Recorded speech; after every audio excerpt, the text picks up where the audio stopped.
తండ్రి కుమార పరిశుద్ధాత్మ దేవునికి వందనాలు స్తోత్రాలు చెల్లించుకుంటూ ప్రార్థనా అంశాలు కొన్ని దినాలుగా మనం మాట్లాడుతున్నాం కదా.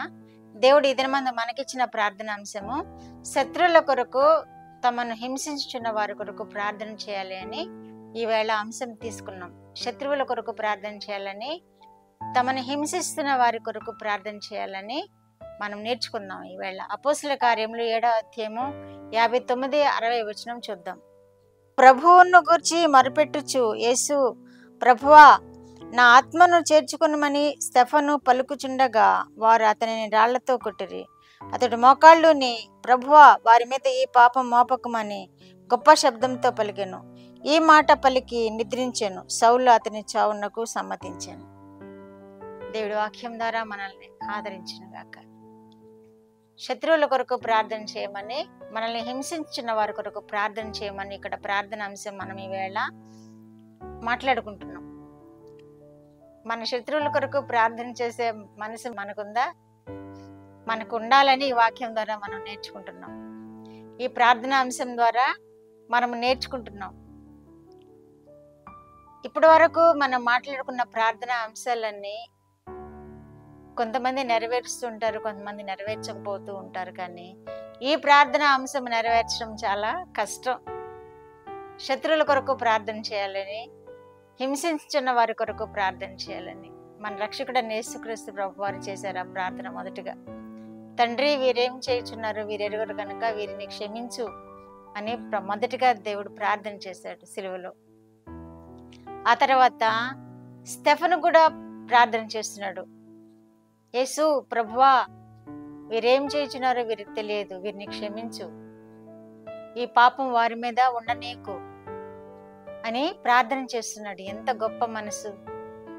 మనము కూడా ఈ ప్రార్థన అలవాటు చేసుకోవాలి. మనల్ని హింసించేవారు ఉంటారు, మనకి శత్రువులుగా ఉన్నవారు ఉంటారు, మనల్ని గాయపరిచేవారు ఉంటారు. శారీరకంగా గాయపరచకపోవచ్చు, మన హృదయాన్ని గాయపరిచేవారు ఉంటారు.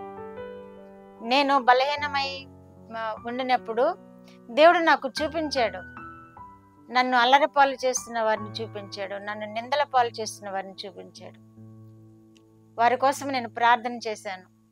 ప్రభువా నేనేమైనానో మీకు తెలుసు కదా ప్రభువా అని. కనుక మనల్ని హింసించేవారు ఉంటారు, ఆత్మలో హింసించేవారు ఉంటారు. మన మీద శరీరం మీద దెబ్బ కొట్టకపోయినా మన ఆత్మ మీద దెబ్బ కొట్టాలని చూస్తూ ఉంటారు. అపోస్తలుడైన పౌలు కూడా అనేక మార్లు దెబ్బలు తిన్నాడు, కానీ వారి కోసం ప్రార్థన చేశాడు. అలాగే స్టెఫను కూడా రాళ్లతో కొట్టబడుతూ కూడా ఈ విధంగా దేవునికి ప్రార్థన చేస్తున్నాడు. మనము రాళ్లతో కొట్టించుకోనక్కర్లేదు, కానీ రాళ్లతో కొట్టినంత బాధాకరమైనటువంటి పరిస్థితులు శత్రువులు మన మీద చేస్తూ ఉంటారు. శత్రువులు అంటే శత్రువులుగా ఉండరు, మనకి మిత్రులుగానే ఉంటారు, కానీ మనల్ని ఆత్మలో గాయపరుస్తూ ఉంటారు. వారి కొరకు కూడా మనం ప్రార్థన చేయాలని మనము ఈ విధంగా వాక్యం ద్వారా మనము తెలుసుకుంటున్నాము. స్టెఫను ప్రార్థన చేసిన విధముగా మనము కూడా ప్రార్థన, వారికి తెలియదు ప్రభువా వారిని క్షమించు, ఈ పాపం వారి మీద నిలవనీకు అంటున్నాడు. వారు ఏం చేస్తున్నారో వారికి తెలియదు ప్రభు అని తండ్రిని కూడా యేసు ప్రభు వారు జ్ఞాపకం చేశారు. యేసు ప్రభు వారిని మనం రక్షకుడిగా కలిగి ఉన్నప్పుడు ఆ మనసు మనం కూడా కలిగి ఉండాలి. వీరిని క్షమించు ప్రభు అని ప్రార్థన చేసే మనసు మనకి ఉండాలి. వీరిని క్షమించు ప్రభు అని ప్రార్థన చేసినప్పుడు దేవుడు అద్భుత రీతిగా మనల్ని క్షమిస్తాడు, మనల్ని రక్షిస్తాడు. మన శత్రువులను మనము క్షమించమని ప్రార్థన చేసినప్పుడు దేవుడు మనకెంతో ఆదరణ, సంరక్షణ ఇస్తాడు. అది మనం పొందుకోవాల్సింది. మనం ప్రార్థన చేయలేము, కానీ యేసు ప్రభు వారు చెప్పిన మాటలను బట్టి మనం చేయాలి. యేసు ప్రభు వారు క్షమించారు కాబట్టి స్టెఫను కూడా క్షమిస్తున్నాడు. స్టెఫను యేసు ప్రభు వారి మాటలు బాగా మనసులో భద్రం చేసుకున్నాడు. దేవుని కార్యాల గురించి తెలియచేస్తున్నప్పుడు, పరలోక విషయాల గురించి తెలియచేస్తున్నప్పుడు ఆనాటి ప్రజలు అది సహించలేక ఆ స్టెఫన్ని రాళ్లతో కొడుతున్నారు, హింసిస్తున్నారు. ప్రభువా వీరిని క్షమించు అని విజ్ఞాపన చేస్తున్నాడు. మనము కూడా ఆ విధముగా క్షమించాలి, మనము కూడా ఆ విధముగా ప్రార్థన చేయాలి. మనల్ని బాధిస్తున్న వారి కొరకు ప్రార్థన చేయాలి, మనల్ని అవమానపరుస్తున్న వారి కొరకు ప్రార్థన చేయాలి, మనల్ని నిందిస్తున్న వారి కొరకు ప్రార్థన చేయాలి.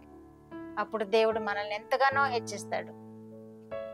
వారి మాటలు మనకి తగలకుండా చేస్తాడు, మన హృదయానికి ఆదరణ కలుగు చేస్తాడు.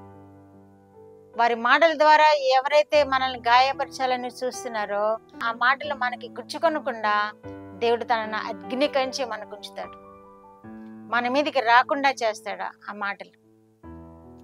కాబట్టి మనము ఎంతో ప్రార్థనా శక్తి కలిగి ఉండాలి. శత్రువుల కొరకు ప్రార్థన చేసే మనసు కలిగి ఉండాలి. మనల్ని హింసించే వారి కొరకు ప్రార్థన చేసే మనసు కలిగి ఉండాలి. మన యేసు ప్రభు వారు ఎంత గాయపరచబడ్డారు, ఎంత అవమానపరచబడ్డారు, ఎంత కీడు అనుభవించారు శిలువ మరణం ద్వారా. శిలువ మరణానికి ముందు ఎంత అవమానపరచబడ్డారు. అయినను వీరేమి చేయుచున్నారో వీరికి తెలియదు, వీరిని క్షమించు అని తండ్రికి విజ్ఞాపన చేసినట్లుగా మనము యేసు ప్రభు వారిని చూద్దాము. మనల్ని ఎవరైనా గాయపరుస్తున్నట్లయితే మానసికంగా మనము కూడా యేసు ప్రభు వారిని కలిగి ఉన్నప్పుడు ఆ విధముగా ప్రార్థించగలుగుతాం. యేసు ప్రభు వారిని పోలి జీవించగలుగుతాం. మన విశ్వాసులను పోలి జీవించగలుగుతాం. నన్ను పోలి జీవించుడి అని అపోస్తలుడైన పౌలు చెప్పిన విధముగా ఆయన శ్రమపడి ఆ శ్రమ ఎంచుకొనలేదు. ఆయన శ్రమను శ్రమగా ఎంచుకొనలేదు. ఆయన దేవుని కొరకే పాటుపడ్డాడు, దేవుని కొరకే జీవించాడు. ప్రజల కొరకు, ప్రజల రక్షణ కొరకు, ప్రజలు దేవుని అంగీకరించాలని ఎంతో శ్రమ కూర్చాడు. ఆయన బోధ చేశాడు, పని చేశాడు. వీరిని అందరినీ మనం మాదిరిగా ఉంచుకోవాలి. మొదటగా మన యేసు ప్రభు వారిని మనం హృదయంలో ధరించుకున్నప్పుడు ఆ మనసు మనకు కలిగి ఉంటుంది. అపోస్తలుడైన పౌలు చెప్పిన విధముగా మనం కూడా ఓర్పు సహనంతో ఉంటాము. స్టెఫను కూడా ప్రార్థన చేసిన విధముగా మనం కూడా ప్రార్థన చేయగలుగుతాం. ప్రార్థన.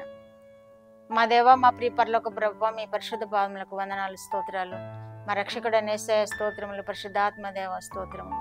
ప్రార్థన అంశముగా ఇచ్చిన వాక్య మాటల కొరకు మీకు వందనాలు ప్రభువా. మిమ్మల్ని నిందిస్తున్న వారి కొరకు ప్రార్థన చేయడానికి మేము సెలవిచ్చిన విధంగా ప్రభువా, నాయన మేము ధ్యానించిన ఈ మాటలను మా ప్రభువా మా హృదయంలో భద్రపరుచుకొని మిమ్మల్ని కలిగి ఉన్న మేము మీ మనసు కలియండి ప్రభువా.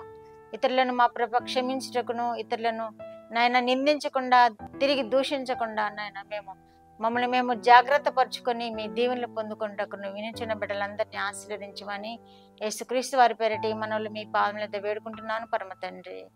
ఆమేన్.